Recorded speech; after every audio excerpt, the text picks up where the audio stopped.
hadda maanta wiil Soomaali hadduu $5 qaato meelaha aado wuxuu heli karaa xaaraan laakiin haddii oo $100 uu qaato ama $500 uu qaato oo meel xalaal uu tago ma heli doono. soo dhawaada walaalaha qiimaha badan ee ku xiran kanaalkeena Abubakar waa maalin kale iyo muuqaal qurux badan aan xiiso leh. muuqaalkan maanta waxaan uga hadli doonaa caqabadaha guurka. muxuu yahay caqabadaha guurka? aan isla fahanno. horta waxaan ku qeexi karnaa caqabadaha guurka. caqabadaha guurka waxaan ku qeexi karnaa waa xalaashii oo qaali noqotay, xaaraantii oo raqiis noqotay. sababta aan ku dhahay sidaas waxay tahay maanta gabdhihii meheradooda waad ka warqabtaa.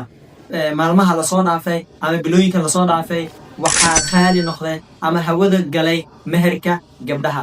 inkastoo ay xaq u leeyihiin gabdhaha meherkooda يعني إني أيجو شيطان لكن سداس حق معها دين تينا يعني وحين فريسا إن مهرك لخفيفيو صوابت أقولها سداس وحلاشي يا خالي حلاشي يا خالي نخطي يا حارنتي يا رخيص نخطي أقولها يحيتها هذا ما أنت ويل صومالي هدو $5 قاطو ميلها هادو wuxuu heli karaa xaaraan laakiin haddii oo $100 uu qaato ama $500 uu qaato oo meel xalaal uu tago ma heli doono. marka caqabadaha guurka يعني aan ku dhahayo waa intaas oo kaliya.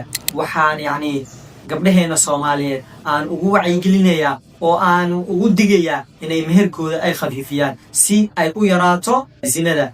kullama meherka ziyaada uu noqdo ama hawada uu galo zinadu way sii badanaysaa. qala qawli ta'ala ولا تقربوا الزنا إنه كان فاحشة وساء سبيلا.